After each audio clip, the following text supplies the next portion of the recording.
Please be seated. So today our Old Testament lesson comes from the great prophet 8th century BCE, Micah, who was one of the earliest prophets along with Jeremiah and Isaiah and Amos, all four great people who called out inconvenient or uncomfortable truths. And he was concerned with social and ethical issues. And he was denouncing the corruption of Israel's political and religious leaders. And I don't know if you caught it today in the readings, or if you know it from previous studies. And if you don't, I would just encourage you to go home this afternoon and read it again, because it's really quite a wonderful narrative, creatively written, for it is a courtroom. It is a courtroom where God is the judge, Israel is the defendant, and the jury is creation. The hills and the mountains are going to give judgment to the Israelites. And I don't know if you caught it, but in the I think it's the 4 of the last 5 verses, Israel responds to the charges, and they respond in a way that makes you think that they think God can be bought. It's really quite an amazing narrative. And then God responds that God does not require any of these things. And God's summary provides the prophetic tradition throughout history. And I'm sure that most of us here are familiar with these words. God requires only to do justice, to love mercy, and to walk humbly with our God. Now, to do justice means to correct the inequalities and the oppressions that are going on in the world around us. To love mercy is a sense of loyalty. And to walk humbly with our God is to acknowledge that all life is dependent upon the Lord. And if you think about it, that is also the spirit of Matthew's writing, Jesus' words in the Sermon on the Mount, and the Beatitudes. For it is a radical devotion to doing God's will. And that is often the exact opposite of how we feel it should go and how society tells us it should go. I mean, the Beatitudes define what it means to be a disciple of Jesus. And I think a story from history, recent history, is very applicable here.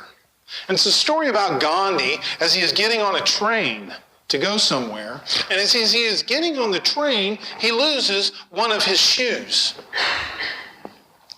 And when he realizes that he can't get the shoe because the train is pulling away, he takes off his other shoe and throws it, so it lands close to the other shoe. And there was a man supposedly standing beside him that was amazed at this act and said, "Well, why did you do that?" And he says, "The poor man who finds the shoe laying on the track will now have a pair he can use." So it is with the eyes of Gandhi's imagination. For he probably saw a lonely poor man walking, finding a lone shoe to put on his bare foot, and being sad that he couldn't find another. And so he did the only thing he could do. He shared his other. How do we imagine and see the world around us? Do we see it with that light of compassion, with that kind of understanding? We are in the middle of the season of light. That's what Epiphany is, the season of Epiphany. And during this season, we are seeking a way to live out the message of Christ. through our humanness. Yet, when we hear or are faced with to live justly, to love mercy, and to walk humbly with our God, my guess is many of us would default to, how can we do it with all that's going on around us? How can we do that in this quagmire that we're in? Because I think we ourselves, if we are honest with ourselves, have to own up to the fact that we are part of the death and the bad things that are going on in the world. So we are part of that. And the world has always been a part of that. But can we look back with the compassion of a Gandhi's heart, Gandhi's eyes, and take action? And so I would ask you to imagine that you are struggling, and that outside in town, maybe up in Dallas or Stanley, there is a convent, and they do spiritual direction and they offer silent retreats. And you've decided that you just have to go get away. It's time to go and get away. And you go and you're greeted at the door by this lovely nun who says, "Oh, what has brought you to us?" And something in her spirit just allows you to open up your heart. And you say to her or share with her that, "Well, my mother just died, my father's an alcoholic, and my spouse is leaving me." And she ponders for a second and she says to you, "Well, God must really love you." I know that at one point in my life, if that happened, I would have done that turnaround and headed hightailed out the door. But I think that if we really look at it and think about it, I think what she's trying to tell us, or what the story is trying to tell us, is that there is much to be found in darkness. In fact, true growth can only happen in darkness. And the fact that wonderful realizations come about when we embrace darkness and live with it for a while. And it seems like maybe there's a connection between that and the Beatitudes and what the blessings that Jesus speaks about mean here. For Jesus calls blessed the ones who society, me at a time in my life, thought as losers.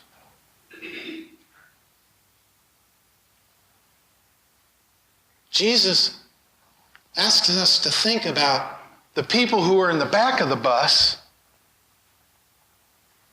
letting them move forward to the front of the bus. And for those of us in the front of the bus, to move to the back of the bus and see life through a different lens. See life through different struggles. For when the two come together, they are oh so much more powerful, so much more real. For the message of the Beatitudes has always been the same. It is the ears that hear it that change. Right? For we change our perspective throughout the years. So what I want to share with you now is a personal story that happened in 1982 when I was in the Navy. I was a young Navy brat, if you will. Thought I was all that and more. And I was making movies, and we were on the west coast of Africa. We were from Zaire in the north to Senegal in the south. And we were documenting, making films about the U.S. Navy interacting with all these little coastal navies on the west coast of Africa. And we get to a country called the Gambia. If any of you have paid attention to the news lately, the Gambia is in quite disarray right now. But back then, they didn't have enough to be in disarray. It was nothing but jungle and desert and barren land. And 6 sailors from the ship we were on had volunteered to go into this village in the Gambia and do a construction project. I think it was we were building a well, I think. And so we were going to go and show this interaction between the U.S. sailors and the people in this village. And when we got there, we found and discovered that we were the first white people that any of these villagers had ever seen. So that was a shock. In fact, I mentioned this morning, because I hadn't thought about it until this morning, that this visit, this experience, might have been the beginning of my call to be in ministry. For usually when we traveled around the world and made all these movies, we used to stay in really nice hotels and all that kind of stuff. Anybody who's heard my story know that I didn't suffer all that much in the service. But for these 3 nights, we brought sleeping bags and a pad and slept on the dirt floor of a hut that these people called home. And it was at that time, was one of the most uncomfortable nights of sleep I'd ever experienced. But in the morning, right about dawn, we were jolted awake. And I think we were jolted awake because we sensed something. And what we sensed was real. And there was about 20 young villagers there. And we could only see the whites of their teeth. They were so happy. They were so happy in their despair. They were so happy because there was someone new to experience life with, to hear new stories, new experiences, that we were just all blown away. Those 2 sailors that I shared that experience with on my film team and I still talk about it today. You can imagine, I hope. And then that was something that I share a lot. Some of you might have heard it. And I recall it often. And I guess it was the early 2000s maybe, I came upon a group, a Christian contemporary band by the name of Paul Coleman Trio.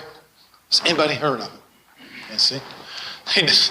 They cut 2 albums and then left. And I think the reason that they didn't make it is because they're really Episcopalians. They didn't know it, but they were. Because they spoke about inconvenient truths and uncomfortable places in their music and not all this praise, feel good, la stuff. And I want to share with you words from a song of theirs called Africa. I came to change you, but instead you changed me. And I confess I came to frame you in a photograph. That's a powerful line. And I came to frame you in a photograph. But you showed me why, and you turned this heart around, and I see your smile, how it can be, and I see your hands reach out to God, so much higher than ours, so much brighter than me. And your silent eyes, they scream of hunger and meaning and eternal dreaming. I think that's what the Beatitudes are calling us to a new understanding of life, to a new understanding of people, and to put ourselves in the places of others and come to an understanding so that we can be a part of their dreams. I think that's what we're called to as human beings. I think that's what we're called to be as the church.